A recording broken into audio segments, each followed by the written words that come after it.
नमो बुद्धाय साथियों, आपका प्रबुद्ध भारत यूट्यूब चैनल में हार्दिक स्वागत है। दोस्तों, आज हम इस वीडियो में जानेंगे मान्यवर कांशीराम साहब का जीवन संघर्ष और एक ऐसी बड़ी घटना जो आपको रुला देगी। आप खुद इस वीडियो में पूरी सच्चाई सुनिए और 4 लोगों में सर उठाकर बताइए कैसे मान्यवर कांशीराम साहब बाबा साहेब के मिशन के प्रति सच्चे आम्बेडकरवादी नंबर 1 थे। तो चलिए दोस्तों, वीडियो को शुरू करते हैं। हेलो फ्रेंड्स, मैं चाहूंगी कि आप इस वीडियो को अंत तक पूरा देखें।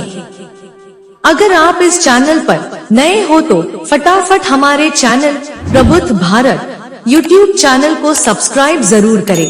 दोस्तों, भारत में हिंदुत्व द्वारा बनाई गई जाति व्यवस्था से पीड़ित और अपमानित तथा शोषित होना आम बात है, लेकिन शोषित पीड़ित समाज ने ही भारत की धरती को अपने परिश्रम और खून की बूंदों से सिंचित किया है। साहब कांशीराम का जीवन संघर्ष ऐसी घटनाओं से भरा पड़ा है जिसको पढ़कर और जानकर न सिर्फ अम्बेडकरवादी ही नहीं, हर वह मानवतावादी सोच रखने वाला व्यक्ति अपने आंसू को नहीं रोक पाएगा। आइए दोस्तों, साहब कांशीराम जी का जीवन संघर्ष और कहानी उस कोट की जिसे सुनकर आप रोने लगोगे।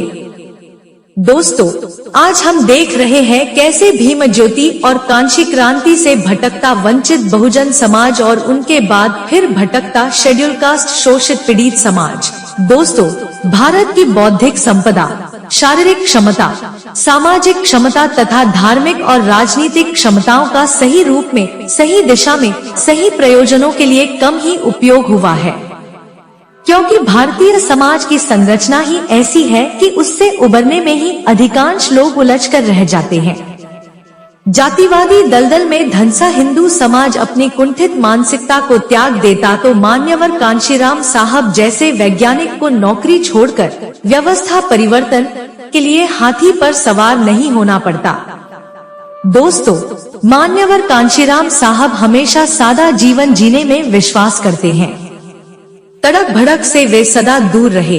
अथक परिश्रम में जीवन जीते हुए उन्होंने न कभी पहनने का शौक पाला न खाने का।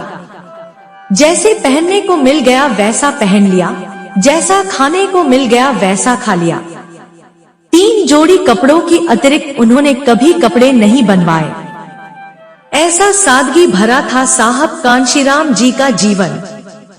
दोस्तों, यह घटना हर बहुजन की आंखें नम कर देगा। सन 1971-72 की बात है और उन्हें सर्दी के मौसम में कहीं संगठन कार्य के लिए जाना था। तब वे नौकरी छोड़ चुके थे तथा समाज के संगठन में जुटे हुए थे।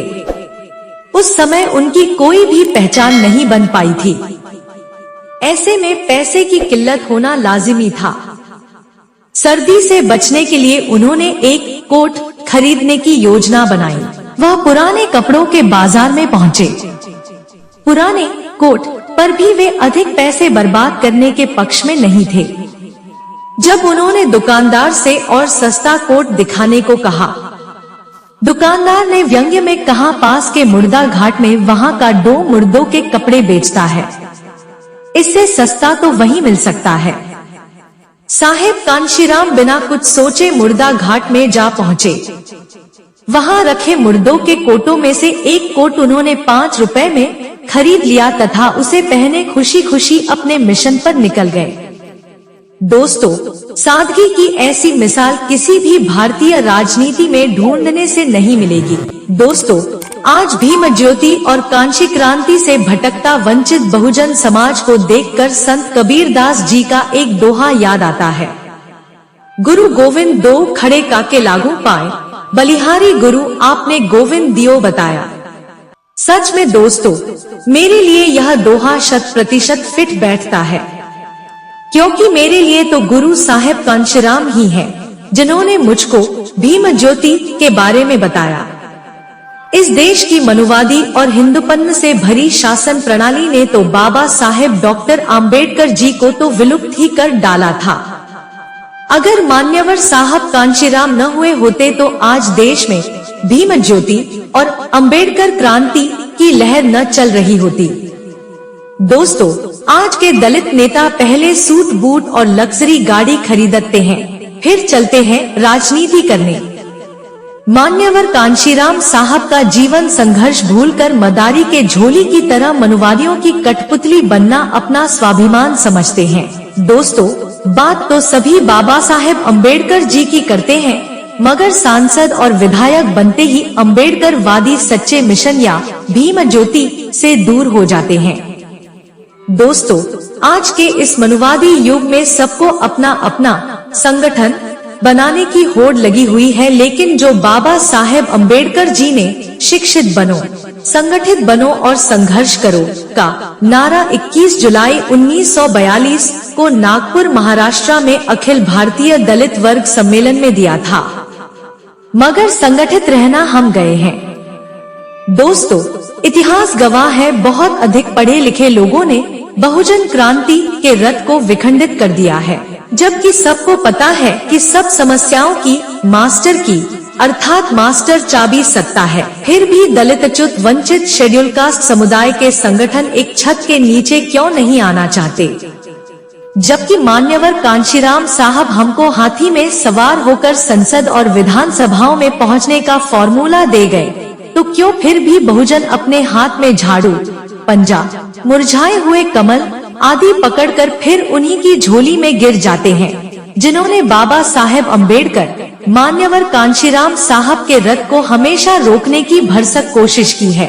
एक अहम बात और आपसे साझा करना जरूरी है दोस्तों, वह ये कि देश में जो हाल के अलग अलग कर्मचारी संगठनों ने ही बहुजन आंदोलन को कमजोर किया है।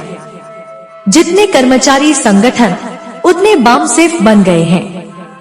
दोस्तों, मुझको ये सुनकर हैरानी हो रही है कि जब बहुजन समाज पार्टी देश में राष्ट्रीय पार्टी बनकर बहुजन आंदोलन को धार दे रही थी, तो फिर पीपीआई आजाद समाज पार्टी बनाए जाने की क्यों जरूरत हुई।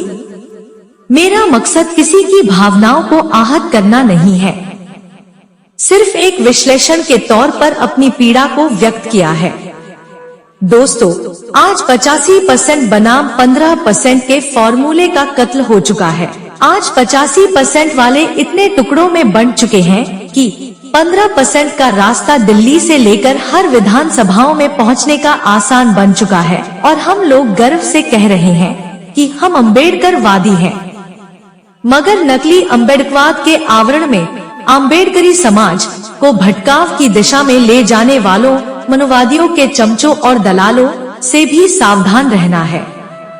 दोस्तों, भीम पथ और कांशी क्रांति पर चलना मुश्किल है, इसीलिए तो यहाँ वही टिक सकता है जिसने बाबा साहब अम्बेडकर जी और मान्यवर कांशीराम साहब के संघर्ष को दिल की गहराई से छुआ है।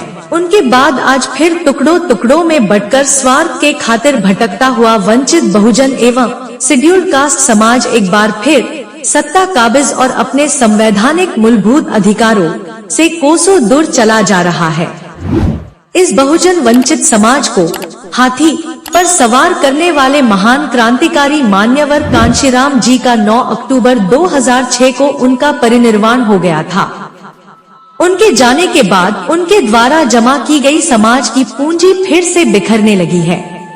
जिस बाम सेफ ने शोषित समाज को पे बैक टू सोसाइटी के माध्यम से हुक्मरान बना दिया, वो बाम सेफ आज टुकड़ों में बंटी हुई है और मान्यवर कांशीराम साहब के मिशन से भटक गए हैं।